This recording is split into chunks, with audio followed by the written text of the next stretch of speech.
오늘 말씀의 제목은 더 나은 헌신의 전통을 세우고 따르기라는 말씀입니다. 오늘 본문 말씀에 보시면은 하나님께서 예레미야 선지자에게 레갑의 족속 그 가족들을 성전에 불러다가 포도주를 마시게 권하라고, 대접을 하라고 지시를 하셨는데, 그들이 와서 포도주를 마시지 않고 자기 조상의 유훈을 그대로 따르고 있다라고 답을 하면서 지금 우리가 예루살렘에 그 갈대아 사람, 곧 바벨론 사람들의 침공이 있었기 때문에 여기 와서 거하지만은 우리는 여전히 우리 조상 요나답의 유훈을 끝까지 따를 것이다 라고 예레미야의 청을 거절하는 것을 기록하고 있습니다. 하나님께서 일부러 예레미야에게 이 말씀을 하신 이유는 이스라엘 백성들이 지금 바벨론이 침공을 해와서 나라가 멸망할 풍전등화와 같은 상황인데도 불구하고 하나님의 말씀을 거절하되, 특별히 제1계명인 야훼 하나님 외에 다른 신을 섬기지 말라고 하는 말씀도 버리고 야훼 하나님을 엉터리로 섬길 뿐만 아니라 우상들을 섬기는 것을 하나님이 보시고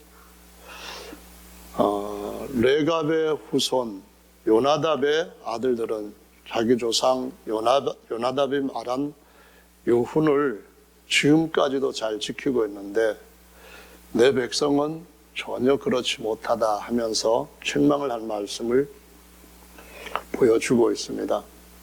이 말씀은 19절까지 가서 보시면은 하나님께서 그 요나답의 유훈을 지키는 그 후손들한테 약속을 하셨는데 이런 복을 주셨다고 말씀합니다. 그러므로 나 만군의 야훼 이스라엘의 하나님이 이같이 말하노라.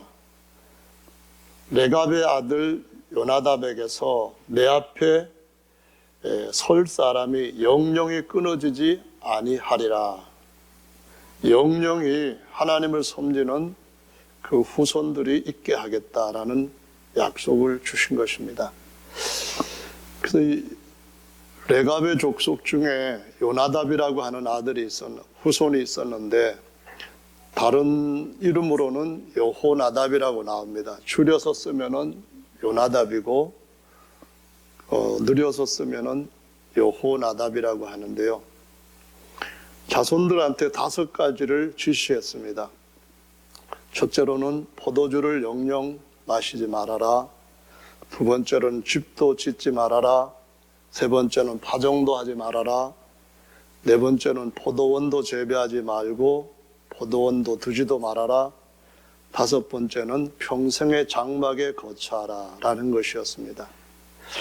그런데 이 5가지 중에 사실 해도 죄가 되는 것은 하나도 없습니다. 나실린이라고 서원을 하게 되면은 포도주를 마시지 않고 포도씨도 먹지 않고 하지만은, 그러나 하나님께서 자기 백성들한테 포도원이라고 비유도 하시면서 포도를 재배하고 열매를 먹고 하는 것은 전혀 죄가 아니었는데도 불구하고 요나답은 자기 후손들한테 이런 5가지 유훈을 남겼는데 이 유훈이 250년 정도 지금까지 지켜져 오고 있었기 때문에 하나님께서 그들을 데려다가 일부러 자기 백성들 앞에 내 말을 지키지 않는 너희들과 자기 조상의 말을 지금까지 이렇게 잘 지키는 사람들, 평생에 포도주를 마시지 않고 지금까지 모든 것을 순종했다고 하는 이 사람들과 비교해 보면은 너희들 어떻게 생각하느냐 이 말씀을 하신 것을 볼 수가 있습니다. 우리가 하나님을 섬길 때에 우리가 하나님의 말씀에 위배되는 것만 안 하면 된다. 그것도 좋은 것이지만은 또 어떤 경우에는 하나님 앞에 우리가 스스로 자원해서 더 헌신하는 것이 하나님 앞에 특히 더 아름답고 복을 받는 길이라고 하는 사실을 보여주시고 있는 거죠. 뭘 하든지 마찬가지입니다. 헌금을 하든 봉사를 하든 간에 자원해서 더 하는 것이 하나님으로부터 더 큰 복을 받게 되는 원칙인데, 그것은 오늘 이 말씀에서 특별히 이스라엘의 멸망이 눈앞에 다가온 시기에 어떻게 보면은 저주받은 시대에 태어난 이스라엘 백성들의 세대에 엄청난 복을 받는 족속으로 자리를 잡게 되었고, 영영토록 복을 받는 그러한 족속으로 하나님 앞에 세워졌다는 것을 볼 수가 있습니다. 그럼 레갑의 족속은 과연 어떤 족속인가요? 성경의 말씀에 보면은 이스라엘 12지파에 속한 사람들은 아닙니다. 레갑의 족속의 조상은 민수기의 말씀에 기록되어 있는 모세와 그리고 그의 장인 미디안과의 관계에서부터 추적을 해갈 수가 있는데요. 미디안이라고 하는 사람은 아브라함과 후처인 그도라 이 여인을 통하여서 태어난 아들 중에 한 사람입니다. 아브라함의 후손은 맞지요. 그런데 이들이 아브라함에게서부터 복을 얼마만큼 받고 이삭의 후손들과 따로 떨어져서 민족을 이루고 살게 되었는데, 모세가 애굽의 왕궁에서 40년 동안 살다가 나온 이후에 바로의 그 위협을 피하여서 미디안 광야로 도망을 치게 됩니다. 거기에서 미디안의 딸을 만나가지고 장가를 들었어요. 그래서 그 장인 어른이 호밥이라고도 부르고 이드로라고도 부르는데 미디안 사람이라고 성경에 나옵니다. 그래서 모세가 호밥 또는 이드로의 사위가 돼가지고 40년 동안 미디안 광야에서 장인의 양을 치는 목자 일을 하게 되는 걸 볼 수가 있습니다. 그리고 하나님이 미디안 광야에서 모세에게 나타나셔가지고 애굽에 있는 자기 백성을 구출하라고 중보자로 보내시는 것을 볼 수가 있습니다. 그래서 이스라엘 백성들이 애굽에서 전무후무한 기적을 통하여 출애굽을 하죠. 그런데 이스라엘 백성들이 약속의 땅에 들어갈 수 없겠다, 하나님을 신뢰하지 못했기 때문에 결국 두 사람을 빼놓고는 장정들 60만 명 이상이 다 미디안 광야를 뱅뱅뱅뱅 돌다가 거기에서 죽음을 맛보게 됩니다. 여호수아와 갈렙만이 가나안 땅에 그 계수된 장정들 속에 장정들 중에 구원받은 사람이 된 것을 볼 수가 있습니다. 그러니까 이 미디안 광야는 굉장히 모세에게는 어떤 면에서는 힘들었던 시기였고 훈련받는 시기였고 하나님 앞에 소명받는 시기였는데, 근데 거기에서 같이 지내는 동안에 이 호밥이라고 하는 장인한테 그가 만나게 된 하나님을 알리고 그 하나님 앞에 우리 같이 나가자라는 권고를 하는 것을 볼 수가 있는데, 민수기 10장 말씀에 보시면은 29절부터 32절에 이렇게 기록이 되어 있습니다. 모세가 그 장인 미디안 사람 루엘의 아들 호밥에게 이르되 야훼께서 주마하신 곳으로 우리가 진행하나니 우리와 동행하자. 그리하면 선대하리라. 야훼께서 이스라엘에게 복을 내리시리라 하셨느니라. 호밥이 그에게 이르되 나는 가지 아니하고 내 고향 내 친족에게로 가리라. 모세가 가로되 청컨대 우리를 떠나지 마소서. 당신은 우리가 광야에서 어떻게 지칠 것을 아나니 우리의 눈이 되리이다. 우리가 동행하면 야훼께서 우리에게 복 내리시는 대로 우리도 당신한테 행하리다라는 말을 합니다. 근데 어쨌든 장인은 자기 족속에게로 돌아갔습니다. 돌아갔는데 모든 미디안 사람들이 다 이스라엘 백성들을 떠났던 것은 아닌 것을 볼 수가 있는데요. 사사기 1장 16절에 가보면은 모세의 장인은 겐 사람이라 그 자손이 유다 자손과 함께 종려나무 성읍에서 올라가서 아란 남방의 유다 황무지에 이르러 그 백성 중에 거하니라 라고 말씀합니다. 그래서 많은 사람들이 모세를 통하여서 역사하신 하나님에 대한 여러 가지 것들을 보고 들었습니다. 그래서 하나님을 섬기기로 작정을 한 거죠. 그래서 그들이 유다 황무지에 이르러서 그 백성들 중에 땅을 얻어서 거기에서 같이 우거하는 것을 볼 수가 있습니다. 사사기 4장 11절에 가보면은 그 미디안 사람들 중에 특별히 이렇게 남은 레갑의 족속들 중에 그 11절에 보면은 4장 11절에 보면은 이런 말씀이 기록되어 있습니다. 모세 장인 호밥의 자손 중 겐 사람 헤벨이 자기 족속을 떠나 게네스에 가까운 사난님 상수리 나무 곁에 이르러 장막을 쳤더라 이렇게 말씀하시고 17절에 가보면은 이스라엘을 시스라라고 하는 이방의 그 왕이 쳐들어와 가지고 온갖 괴로움을 겪고 있었을 때 그때 사사로 여자가 일어나는데 드보라가 일어납니다. 그래서 드보라와 바락이 일어나서 시스라를 공격하는데 이 시스라가 도망을 갔습니다. 도망을 가서 어딜 갔는가 하면은 겐 사람 헤벨의 아내 야엘의 장막에 들어가서 하솔 왕 야비는 겐 사람 헤벨의 집과 화평이 있었기 때문에 거기 이제 숨게 됩니다.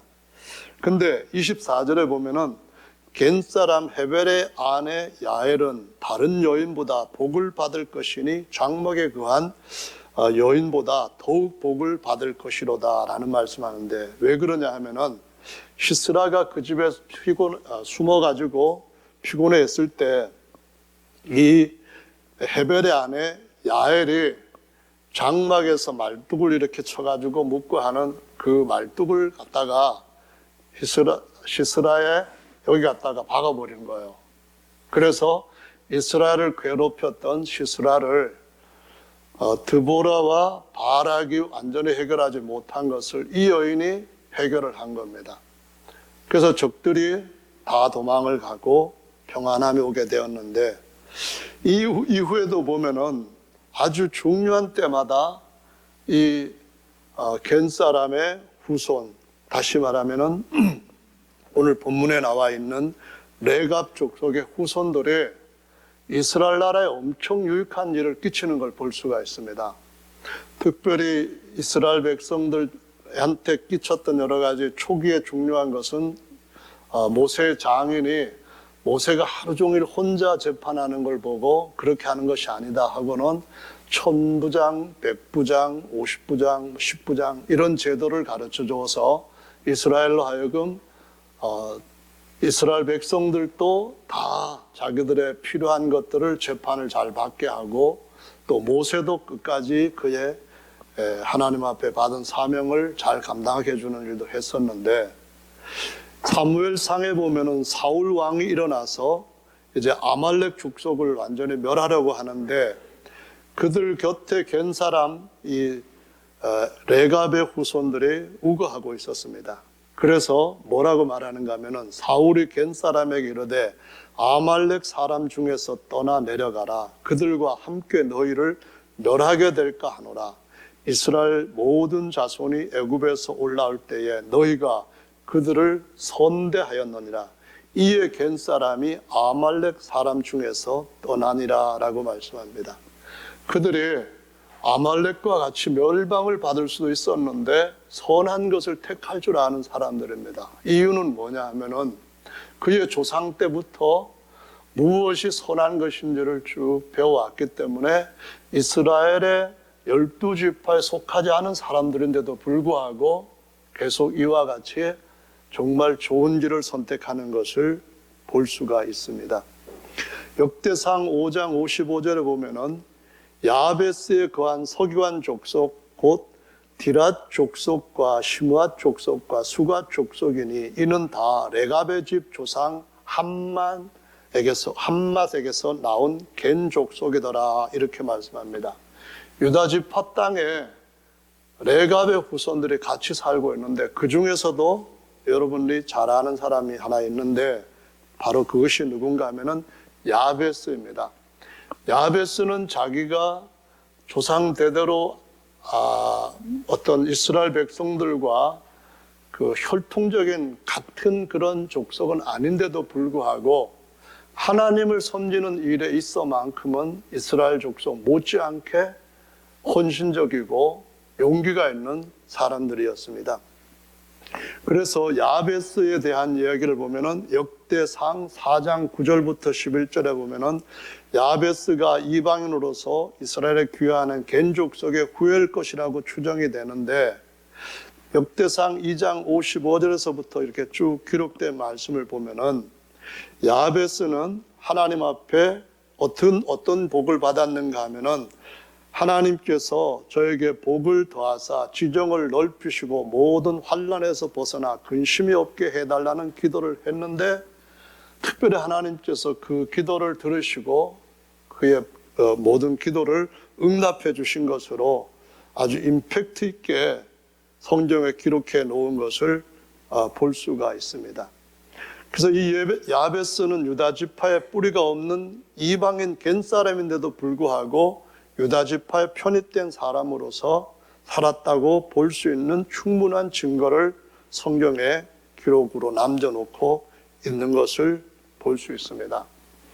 그런데 또 이어지는 말씀은 놀랍습니다. 그것이 뭔가 하면은 북쪽 이스라엘이 남쪽에서부터 분리되어 가지고 아합이라고 하는 왕이 통치를 하게 되었을 때, 아합은 역대 왕은 물론이고 이후에 어떤 왕보다도 아주 지독하게 나쁜 왕이었습니다. 그 아내는 이세벨이었는데 아주 못된 여자였고, 여러분이 잘 아는 것처럼 어떤 일까지 했는가 하면은 하나님께서 이스라엘 백성들한테 땅은 하나님이 주신 그 기업이니까 절대로 팔지를 말라, 그런 말씀하셨기 때문에 나봇이라고 하는 유대인은 절대로 아합 왕이 내 땅하고 바꾸자, 내 포도나하고 바꾸자 했을 때 나는 하나님의 계명을 따라 그렇게 못합니다 했을 때 아주 강교하게 몰아가지고 죽였습니다.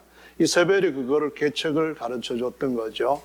근데 그 이후에 하나님이 엘리사를 통하여서 이세벨과 아합의 가정을 싹 쓸어버리고 아들 하나도 남기지 않게 하기 위해 가지고 예후라고 하는 장군을 왕으로 세우게 됩니다.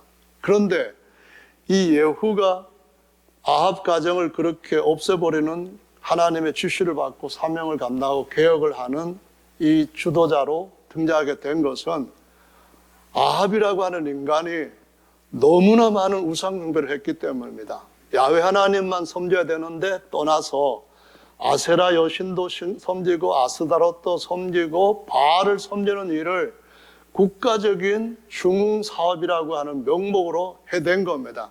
그래서 엘리야하고 싸웠을 때도 보면은 바알 선지자 450명, 아세라 선지자 400명, 850명이 갈멜산에서 누가 진짜 하나님이냐 싸움을 했던 것을 볼 수가 있습니다. 기도 응답으로 불 내리시는 분이 하나님이시다. 3년 반 동안 비가 안 오지만은 참 하나님은 비를 내리신다. 하늘을 닫기도 하시고 열기도 하신다.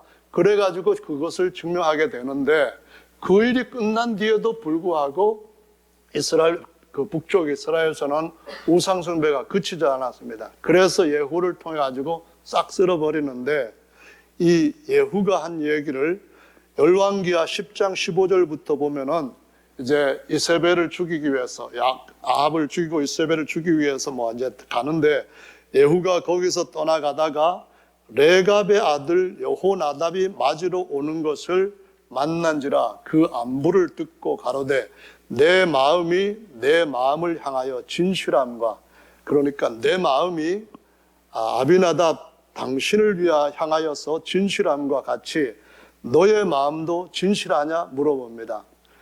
여호나답이 대답하되 그러하니이다. 가로되 그러면 나와 손을 잡자. 손을 잡으니 예후가 끌어 병거에 올리며 가로되 나와 함께 가서 야훼를 위한 나의 열심을 보라 하고 이에 자기 병거에 태우고 사마리아에 이르러 거기 남아있는 아합에게 속한 자를 죽여 전멸하였으니 야훼께서 엘리사에게 이르신 말씀과 같이 되었더라. 이렇게 나옵니다.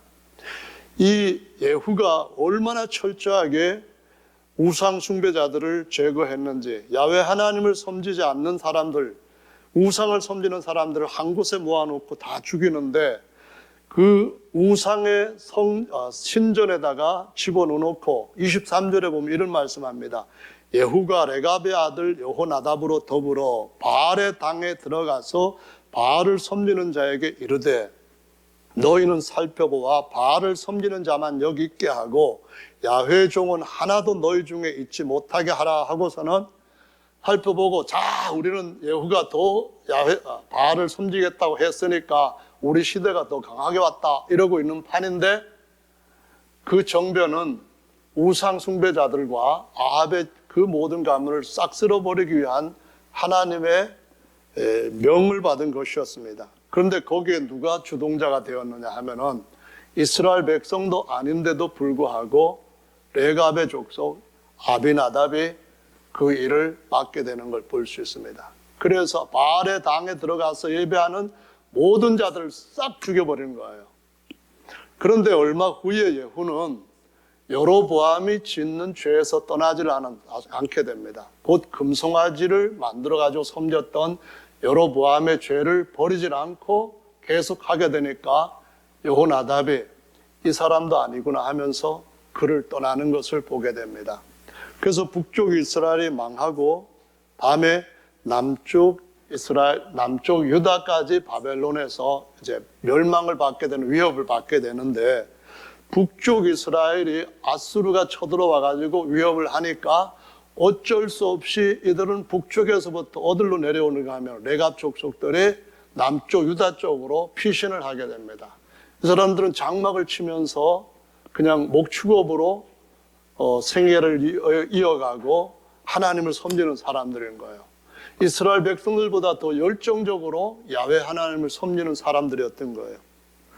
열왕기 하에 보시면은 하나님께서 아합한테 죽임을 당하지 아니했던 사람들 7,000명을 남겨놓으셨다는 말씀을 하시는데 아합 왕이 유대인들 중에서는 야훼 종들은 그냥 샅샅이 찾아서 죽였거든요.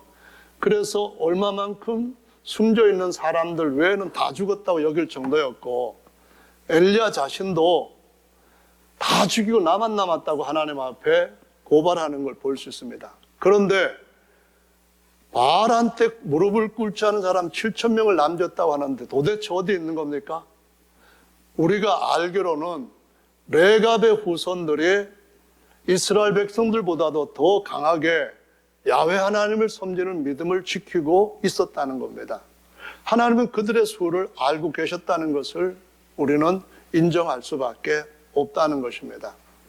자, 그런데 열왕기하 24장 14절에 보면은 저가 또 예루살렘의 모든 백성과 모든 방백과 모든 용사 1만 명과 모든 공장과 대장장이를 사로잡아 빈천한 자외에는 그 땅에 남은 자가 없었더라. 이렇게 말씀하는 것은 북쪽 이스라엘이 망할 때 아수르가 다 끌고 왔다는 겁니다. 다 죽이고 웬만하면 끌고 와버렸다는 거예요. 그런데 빈천한 자들만 남겼다 이렇게 말합니다. 그들이 누군가 하면은 대대로 목축을 하는 사람들은 사람들한테 인정을 못 받았습니다. 집이 있어요. 아니면은 뭐 뽀젓한 뭐 어떤 뛰어난 남들이 부러워하는 그런 것이 있어요. 그러다 보니까 남겨놓은 사람들 중에 많은 사람들이 레갑의 후손들이 남을 수밖에 없었고 그들은 거기서도 생명을 부재하게 됩니다. 그런데 이런 전통이 이들한테 이어지게 된 것은 어느 때부터인가 하면은 아합이라고 하는 인간이 하나님을 섬기지 않고 우상숭배를 했는데 하나님이 예후를 특별히 왕으로 세워가지고 우상숭배를 멸하랬는데 그 예후라고 하는 왕도 그렇게 하지 못하니까 자기 후손한테 아비나답이 5가지의 유훈을 남긴 거예요. 너희들이 잘 살려면은, 땅에서 제대로 살려면은 이렇게 5가지를 해라 한 겁니다. 그래서 그들은 어느 때든지 전란이 일어났을 때에 그들이 안전한 곳으로 피할 수 있는 그 목동의 길을 갈 수가 있었던 거죠. 그래서 그 이후에 보면은 이스라엘 백성들이 다시 남쪽 유다 백성들까지 바빌론한테 망하게 되는데, 그때 예루살렘에 와서 잠깐 우거를 하고 예루살렘까지 망하게 되었을 때 이들은 여전히 어디에 그들이 안전한 처소로 거처를 삼고 있었는가 하면은, 유다가 멸망한 주전 586년 이후에 이스라엘 백성들이 다시 예루살렘으로 돌아와서 예루살렘 성벽을 건축하는 때가 느헤미야 시대 때 있게 됩니다. 그런데 느헤미야가 성벽을 건축할 때에 이 성벽을 건축하는 일에 레갑의 자손들이 한 부분을 맡았다는 겁니다. 자기들이 거처하는 그 목초지 근처에 있는 성문을 맡게 되었는데, 그 말씀이 성경에 기록이 되어 있는데, 느헤미야 3장 14절 말씀에 보면은 분문은 베낫게렘 지방을 다스리는 레갑의 아들 말기야가 중사하여 문을 세우며 문짝을 달고 자물쇠와 빗장을 갖추었고, 이렇게 나옵니다. 여기 베낫게렘은 베들레헴으로부터 5km 정도밖에 안 떨어져 있는 가까운 곳입니다. 여기에 분문을 건축을 했다 그런 말을 하는데, 분문이란 것은 좀 어려운 한자로 되어 있으니까 이해 못하는 분이 계실 수 있는데요. 분요하면은 뭡니까? 똥오줌을 가리키는 겁니다. 그러니까 이건 똥문이라는 겁니다. 다시 말하면은 예루살렘에서 나오는 온갖 더러운 것들을 끌어내고 거기에 드나들 때 문을 닫고 하는 그런 문을 분문이라고 하는데, 이 문을 레갑의 자손들이 그 어려운 이스라엘 나라, 남쪽 유다 나라 다 망한 이후에 성벽을 건축할 때 건축하는 일에 가담하는 것으로, 유대인들도 아닌데 그들이 그렇게 해야 할 만한 뭐 어떤 의무감도 갖고 있는 것 아닌데 이들이 이렇게 했다는 겁니다. 그런데 중요한 것은 분문이라고 하는 것이 사실상 더러운 문이지만은 우리 삶 가운데서 미문만 좋은 것이 아닙니다. 미문에 앉아 있으면은 베드로를 만나고 요한을 만나고 할 수도 있지만은 예루살렘 성벽의 분문이라고 하는 것은 우리가 하나님 앞에서 성벽을 세우는 이유가 더러운 것과 거룩한 것을 구별하기 위하여서, 더러운 것들이 못 들어오고 깨끗하고 그런 것들이 보호받기 위해서 성벽을 세우는 거잖아요. 그런데 우리의 삶 속에서 우리가 하나님 앞에 우리의 거룩함을 지키기 위해서 성벽을 높이 쌓는 것은 정말 우리한테는 복된 것입니다. 바울이 빌립보 교회에게 한 말씀 중에서 이런 말씀이 있잖아요. 내가 예전에 율법의 의로는 흠이 없는 자였다. 그러면서 옛날에 내가 자랑할 수 있던 것들이 많이 있었는데 율법을 가지고도 나는 엄청 자랑할 만한 사람이다. 그러면서 내가 그리스도를 아는 지식을 알고부터는 이 지식이 가장 고상하기 때문에 이것과 비교한다면 율법의 의는 배설물과 같다. 내가 세상에서 사람들이 부러워하는 학문을 다 갖추었다. 내가 세상에서 사람들이 돈을 많이 내고 사려고 하는 시민권, 로마의 시민권도 어려서부터 태어나면서부터 가졌다. 그렇지만 나를 위하여서 이렇게 유익되게 하는 모든 것들은 오히려 해로 여길 뿐더러 배설물로 여기노라, 이 말씀을 합니다. 그리고 난 뒤에 빌립보서 3장 17절부터 19절 말씀에 보면은 많은 사람들이 십자가의 원수로 행한다 하면서 뭐라고 말하는가 하면은 저들이 섬기는 건 배라는 겁니다. 그 안에 뭐가 들었어요? 뭐 내장 들었다고요? 내장 안에는 뭐가 들었습니까? 배설물 들어있는 거잖아요. 이거 안 나오면 골치 아픈 겁니다. 골치 아플 정도가 아니라 생명의 위독이 옵니다. 사도 바울이 그들한테 그들의 영광은 오히려 부끄러움에 있고 그들의 마침은 멸망이라고 하는 말을 하면서 울면서 십자가의 원수로 행하는 자들이 있다고 말하면서 우리의 시민권은 하늘에 있는지라 저리로서 우리를 모든 피조물을 발 아래 두게 하실 수 있는 그런 하나님의 역사로 우리에게 찾아오시는 그 예수님이 우리의 낮은 몸을 자기의 영광스러운 몸처럼 병케 하실 그날이 온다, 이 말씀을 하고 있는 겁니다. 그날이 오게 하기 위해서는 이사야 28장부터 30장에 있는 말씀처럼 배설물 같은 것들을 우리에게서부터 제대로 배출을 해야 되는 겁니다. 이것은 영적으로 굉장히 중요한 의미가 있는 것입니다. 우리가 하나님 앞에 영광을 받고 부여를 누릴 수 있다면 좋은 것입니다. 하나님의 말씀을 잘 순종할 때 하나님이 그와 같은 복들을 주셨음을 사람들한테 간증하고 사람들로 하여금 예수를 믿게 하는 하나님의 손길이고 역사가 되는 겁니다. 그런데 그것을 제대로 쓰지 못하는 경우가 있습니다. 내 자신의 영광을 위하여서, 내 자신의 이 세상의 욕망을 위하여서 배설물들을 배출을 하지 못하게 되면 우리가 하나님 앞에서 하나의 버림받을 배설물처럼 취급을 당할 수 있다는 것을 보여주고 있습니다. 그래서 썩을 것들을 쫓아가지 않고 영원히 새로워지는 것들을 쫓아가라고 가르쳐 주시고 있는 거거든요. 아멘. 그래서 느헤미야 때 그랬던 것인데 이 자기 조상 요나답하고 맺었던 약속을 250년 이상을 잘 지켰던 이런 사람들이 있었던 것처럼 우리 평생에 40년 신앙생활에서 아니면 어려서부터 했다고 한다면 80년 신앙생활을 했을 때 끝까지 하나님의 말씀을 지킬 수 있는 자와 이 마지막 때는 더구나 하나님의 약속에 대해서 배약하는 자들이 일어날 수 있다고 하는 것을 보여주시고 있습니다. 약속을 끝까지 잘 지킬 수 있는 저와 여러분들이 되시기를 예수님의 이름으로 축원합니다. 할렐루야. 18절의 말씀에서 19절까지 보시면은 이렇게 말씀을 하셨죠.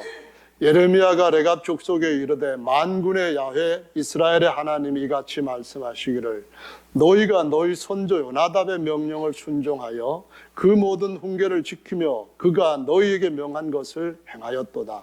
그러므로 나 만군의 야훼 이스라엘의 하나님이 이같이 말하노라. 레갑의 아들 요나답에게서 내 앞에 설 사람이 영영이 끊어지지 아니하리라.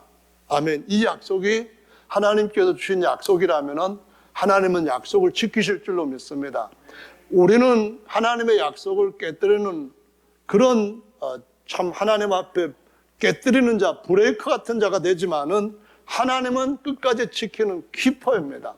약속을 끝까지 지킨다고 믿을 때에 이 사람들이 바로 아까 말씀을 드렸던 분문을 세울 때에 그들이 거하던 장소가 베들레헴에서부터 한 10리 정도 조금 더 되는 곳이라고 했는데요.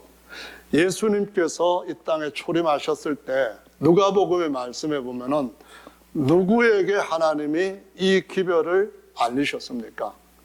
누가복음 2장의 말씀에 보니까 그 지경의 목자들이 밖에서 밤에 자기 양떼를 지키더니 주의 사자가 곁에 서고 주의 영광이 저희를 두루 비추매 크게 무서워하는지라 천사가 이르되 무서워 말라.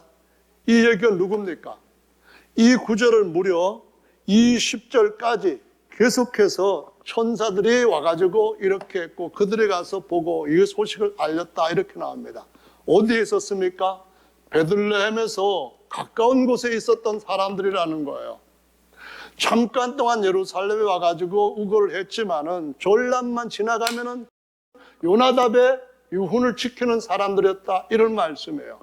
때로는 우리가 하나님의 말씀에서부터 좀 벗어난 길을 가다가도 내가 졸고 있었구나, 내가 지금까지 뭔가 나를 홀리고 있었구나 이런 생각에서부터 깨어났을 때에 다시 그 말씀을 상기하고 그 말씀을 지키는 사람들이 있어야 된다는 것을 보여주고 있는 거잖아요. 그래서 레갑의 자손 중에 요나답의 후손들이 250년뿐만 아니라 더 이후에까지라도 하나님이 영영이 약속을 지켜주시는 사람들로 하나님 앞에 세우실 것이라고 하는 이 말씀에 대해서는 우리는 믿을 수가 있습니다. 하나님은 그분의 약속을 지키는 자들한테 아브라함뿐만 아니라 이삭, 야곱뿐만 아니라 그 아브라함의 후손으로부터 멀리 떠나갔던 자들도 반드시 그 약속을 지켜주시는 분이신 줄로 믿습니다. 우리도 그 약속을 지키기를 정말로 주님 앞에서 원합니다. 할렐루야. 아멘. 오늘날 그러니까 현대 와가지고 레갑 족속에 대해서 사람들은 여전히 관심을 가졌는데요. 선교사 울프시라고 하는 사람이 예멘에서 어떤 양을 치는 사람들을 만났는데 예멘 광야를 중심으로 살고 있었다고 합니다.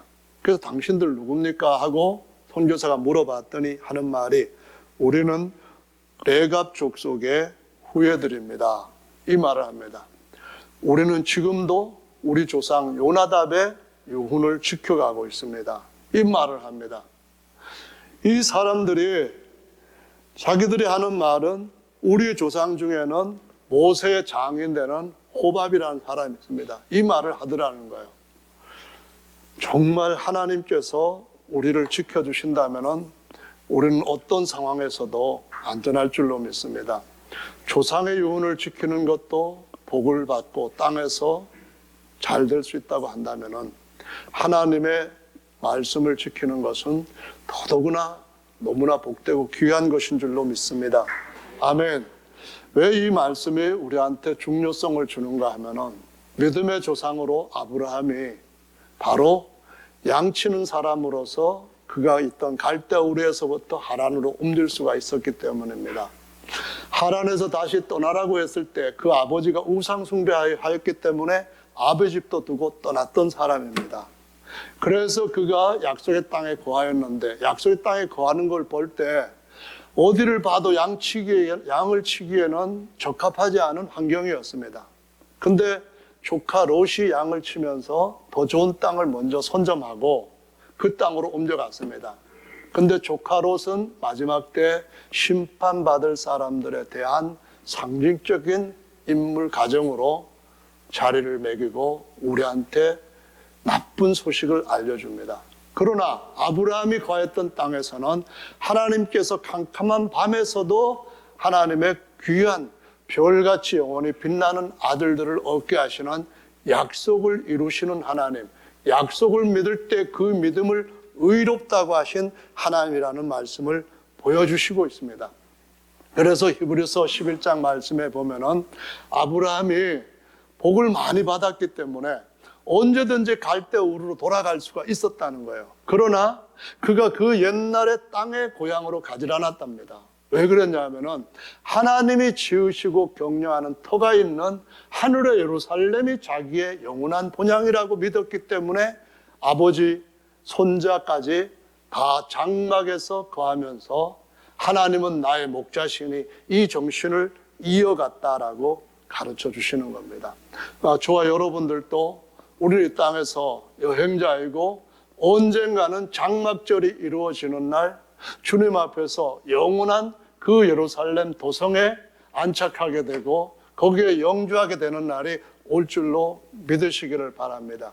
그러기 위해서는 이 땅에 사는 동안에 우리는 초막절이라고 하는 이 명절에서부터 떠날 수가 없다는 사실을 알고 이 육체를 위하여서 잠깐 있다가 떨어져 버리고 또 사가져 버리고 썩어져 버릴 그런 것을 위하여서 우리의 삶을 허비하지 말고 주님께서 주시는 더 나은 헌신을 위하여서 계속 나가자는 것이죠. 아멘. 그래서 다윗은 예수님의 모형이 되고 목자였을 때 부름을 받습니다. 목자 수업을 하게 되고 왕자 수업을 끝내고 난 뒤에 모세도 목자 수업을 40년 한 뒤에 자기 백성들을 양떼처럼 이끌 수가 있었습니다.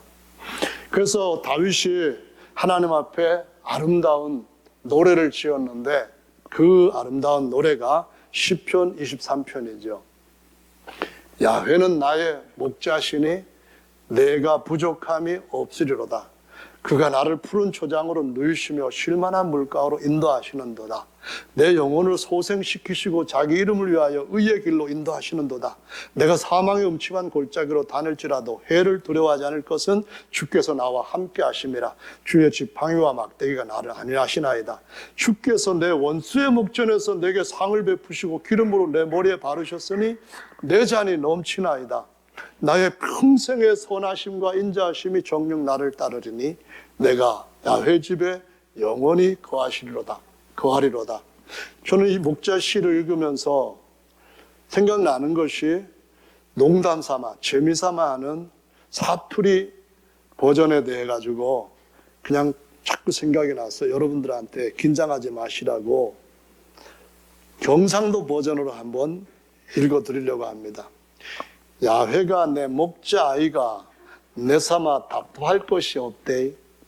시퍼런 풀구덩이에 디비 지고 저 쓰난 도랑가로 내일로 이끄신데 내 정신 챙기시사 옳게 살락하시면 다 그 체면 때문이라 하제.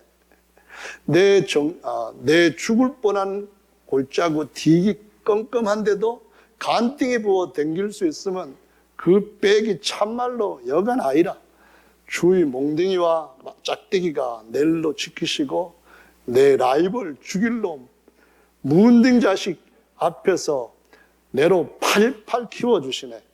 내 인생이 아무리 복잡탁해도 저 양반이 맨날 지켜줄 끼니까 내사 웃자든지 그 옆에 딱 붙어갖고 죽어도 안 떠날란다. 우리 생활 속에서 진짜 주님이 목자가 되시면 좋겠습니다. 충청도 버전은 좀 싱겁고요. 전라도 버전, 평안도 버전도 있는데 전라도 버전 하나만 더 해볼까요? 아따, 야훼가 시방 내 목자신디 나가 부족함이 있겠냐? 그분이 나를 저 풀이 뿌른 초장으로 뉘어불고 내 빠진 다리 쪽에 쉬어불래 하려고 물가시로 인도했뿐에 아이고 잘 안 되네. 어쨌든 간에 주님은 우리가 어떤 환경에 있든지 간에 우리를 안전하게 인도하시고 풍성하게 이끄시는 목자이시기를 원합니다. 근데 이 시편 23편이 버전이 또 하나가 있는데 그 버전은 별로 좋은 버전이 아닌데요. 그걸 보겠습니다. TV는 나의 목자시니 내게 부족함이 없으리로다. TV는 나로 하여금 평안한 소파에 앉게 하시고 즐거운 오락으로 인도하시는도다. 내 육신을 기름지게 하시며 그의 이름을 위하여 아무 할 일이 없게 하시는도다. 내 영혼을 멍청하게 하시며 내가 비록 여가의 시간을 보낼지라도 일어나 애쓸 필요가 없으면 해야 할 모든 일들을 까맣게 잊게 해주시고 나를 바보가 되는 길로 인도하시는도다. 내가 폭력과 음란한 길로 다닐지라도 해를 두려워하지 않으면 영혼의 감각을 빼앗아 중독시킴이라. 하나님의 말씀으로부터 멀게 하시며 기도의 시간을 빼앗아 가시니 내 잔이 텅텅 비어가나이다. 그런대로 재미있고 흥미있는 일들이 정녕 나를 따르리니 내가 TV 옆에 영원토록 거하면 안 되는 줄 알면서도 거하게 되는도다. 지난 토요일 날 우리가 만났던 그 모임에서 목회자들은 솔선해서 TV를 집에서 없애버리는 게 좋다. 그런 얘기가 나왔습니다. 지원서에도 그런 말이 나오고요.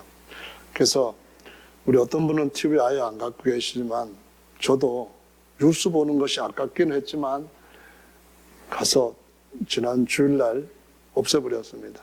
누가 주워가게 해버렸어요. 이 찬송가 361장에 보면은 주의 주실 화평 이게 있는데 TV 재단 앞에 모두 바친 후에 TV와 온전히 사귀겠네. TV 주신 기쁨 또한 TV의 사랑 어찌 말로 다 형용하랴. TV 재단에 산제자 드린 후에 TV 내 마음을 주장하여 TV를 따라 TV와 동행하면 영생복락 잃어버리겠네. 이 찬송에 있는 찬송이 아니죠. 주님이 오실 때가 가깝다고 하는 것은 우리로 하여금 우리의 시간을 어디에다 더 많이 써야 될 것인가 하는 것을 진지하게 생각해야 되고, 성도님들 가정에 TV를 없애는 것도 어떤 분들은 굉장히 찬성을 하고 하기도 합니다. 안 믿는 사람들 중에서도. 그런데 우리가 하나님을 더 잘 섬기고 하나님 앞에 더 우리 자신을 기뻐하시는 제사로 드리려고 한다면 이런 것을 하는 것도 하나님 보시기에 기뻐하실 것이라고 믿습니다. TV를 갖다가 북튜브라고 말하거든요. 유튜브처럼 북이란 말은 바보 그런 뜻입니다. 올가닉. 영어로 여러분 단어를 찾아보시면 BOOB가 올가닉, 바보. 그래서 TV를 갖다가 북튜브라고 한다는데 2015년도에 어떤 연구 결과를 뉴스에서 올려놓았는데요. TV를 많이 볼수록 치매 확률은 퍽퍽 올라간다. 그렇게 얘기를 하고 있습니다. 로스앤젤레스에서 연합뉴스로 나온 것인데 TV 수상기는 바보 상자라는 말이 괜한 말이 아니라는 사실이 실험으로 입증됐다.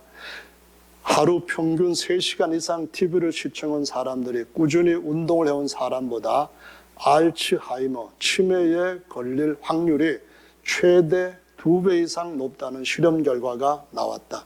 미국 샌프란시스코 제양군인 건강연구소 티노 호앙 박사팀은 최근 미국 의사협회 정신의학 저널에 이 같은 연구 결과를 발표했다고 로스앤젤 타임스가 8일 전했다. 이 연구 보고서는 18살부터 30세 성인 남녀 3,247명을 대상으로 25년간 추적 조사를 통해서 작성된 것이다.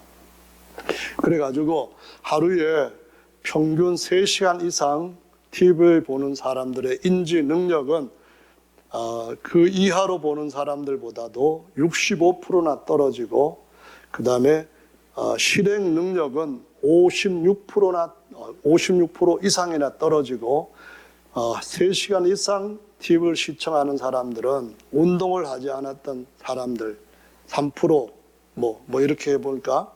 인지 속도, 인지 처리 속도, 실행 능력에서 최대 2배까지 떨어졌다. 그런 말을 합니다. 그래서 꾸준히 운동한 사람들보다, 꾸준히 뭘 열심히 한 사람보다 굉장히 많이 떨어졌다 해가지고 이거 정말 좋은 거 아니다 이런 얘기를 하는데요. TV라고 하는 것을 바보 상자로 하는 이유가 직물적이고 말초적인 인간의 원시적인 감각을 자극하는 것이 궁극적으로 시청률을 높이는 가장 좋은 방법이라는 씁쓸한 현실 때문이다. 그럴 때 TV는 문해아를 만들고 한번 길들여진 마비된 감각에는 더욱 큰 자극을 주어야 된다. 그래서 자극은 늘 그것보다 더 강한 자극을 부르고 욕망은 꼬리에 꼬리를 물고 이어진다. 뭐 이렇게 나와서 TV가 정말 당신 안녕하십니까? 이렇게 질문하는데요.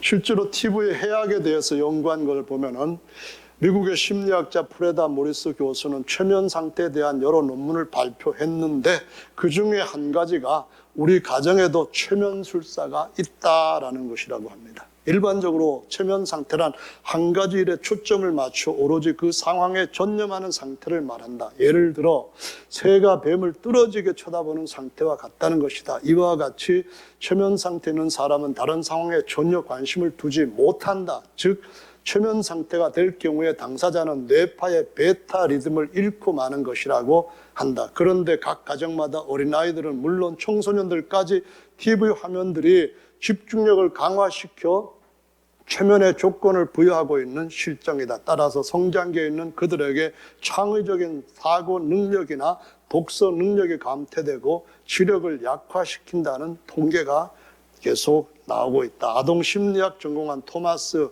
몰홀랜드 박사는 아이들이 가장 좋아하는 쇼 프로그램을 15분 정도로 시청하게 한 후에 뇌파의 진동을 분석하였던 바 2분 내지 3분 후까지 그 영상 이외에는 전혀 백지 상태였다고 한다. 우리 아이들은 일반적인 습관으로 하루에 30분 이상의 TV를 시청하고 있는 현실이기에 독서나 창의력을 신장시킬 수 있는 이롭지 못한 영향을 받고 있다. 시청하고 있기 때문에 창의력을 신장시킬 수 없는 이롭지 못한 영향을 받고 있다. 그리고 영국계 콜롬비아 마을에서는 실험을 했는데 마을에 TV가 들어온 지 2년 만에 어린아이들이나 성인들의 모두가 독창력이 20% 감소되었다고 한다. 어린들에게는 나쁜 생활 습관이 몸에 배어서 비만의 현상이 나타나기도 하고, 영국의 에릭 페퍼 박사는 TV 시청에 사람들을 무감각하게 하는 훈련의 도구라고까지 지적한 바 있다. TV에는 폭력성과 선정적인 것, 폭력과 흉악이 난무하다 그러면서 2016년도에 나온 네이버 뉴스에 보니까 TV에서 나오는 여러 가지 것들, 이것이 이세돌과 알파고의 대결에 관해서 시청률이 3.11%로 가장 높은 그 시청률을 그때 당시에는 나타냈었다고 하는데요. 그런데 놀라운 것은 기막힌 이야기, 실제 상황 이런 것에서 그 시청률이 매주마다 2.29%가 되면서 여기에 보면은 실제 상황이라 해가지고 범죄하는 것에 대한 것들, 내년녀의 딸과 성관계를 맺고 파렴치한 구혼 광고 이런 것들이 나오는 것을 MBN이라든가 온갖 것에서 얘기하고 있고요. 볼수록 이 심각한 것들이 한두 가지가 아니고 국민 정서를 좀먹는 막장 변태 방송 즉시 중단되어야 된다. 또 TV조선, MBN 국민의 정신을 좀먹는다 해도 과언이 아닌 이런 것들을 왜 돈 주고 같이 거기에 들어가야 되느냐. 이런 아주 하나님을 안 믿는 사람들이 내놓은 의견들도 주목해 볼 만한 아주 중요한 것들이 많다는 것입니다. 다시 한번 생각을 해봅시다. TV 자체는 죄가 아닐 수도 있지만은 성도들이 TV든 스마트폰이든 아니면 다른 모니터를 갖고 PC를 가지고 하든 간에 하나님 앞에서 우상처럼 모시다 놓고 하는 그런 일들을 피하는 것은 우리 영혼을 하나님 앞에 바로 세우는 데에 아주 중요하다고 하는 사실을 인지를 해야만 된다는 것입니다. 우리는 지난 얼마 동안에 하루에 1시간 이상 매일매일 기도회를 갖는다 해가지고 얼마 동안 했는데 거기에 대해서도 피로감 같은 것들을 느꼈습니다. 그래서 이제는 화요일날 하고 그 다음에 정규적으로 수요일날이라든가 금요일날 하는 방송 같은 거 하고 주일날 하는 것에 이제 시간을 다시 조정을 했습니다. 과연 우리가 매일매일 집에서 1시간 이상 TV를 보면서 1시간 이상 기도하지 않는다고 한다면은 우리가 하나님 나라에 갈 수 있는 성도로서 좋은 신앙생활을 하고 있다고 내 스스로 확신할 수 있을까요? 성경은 하루에 한 페이지도 안 읽으면서 TV 보는 것은 저도 그랬습니다. 여기 코로나 사태가 터지고 나서부터 코로나 상황이 어떻게 됐나 해가지고 TV 보는 시간이 갑자기 많이 늘어났습니다. 그런데 이런 것들은 사실상은 그것들을 보면서 한 가지 너무 중요한 것들을 잃어버리고 있다는 것을 무감각 속에 스스로 느끼지 못하게 인식을 막아버립니다. 하나님 앞에 드려야 할 시간이 있습니다. 우리 시간은 한정되어 있잖아요. 우리 하루가 갖고 있는 시간도 한정되어 있고 우리가 남은 삶을 살아가는데도 한정되어 있잖아요.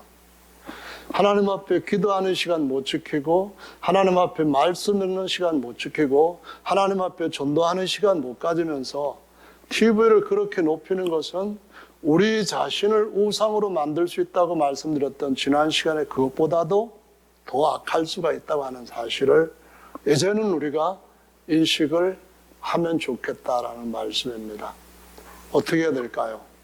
주님 앞에 해야 될 일을 하고 주님 앞에 더 나은 헌신을 요나답의 자손들처럼 할 수 있는 그런 믿음의 승리가 우리한테 계속 이어지고 커지게 되기를 우리 주 예수님의 이름으로 축원합니다. 우리는 장막을 지고 갑니다. 언젠가는 그분의 아름다운 영원한 도성에 알곡으로 들어가야 될 겁니다. TV가 가득 차서 다른 생각들이 들어올 수 없는 때 TV에서 온갖 것들을 보고 난 뒤에 성경을 읽으면은 성경이 읽혀집니까? 그거 보고 난 뒤에 바로 기도할 때 주여라고 하는 깨끗한 양심에 하나님을 향한 마음이 나옵니까? 아니라면은 우리가 뭔가 생각을 해야 될 것이 확실하다는 것을 알 수가 있습니다.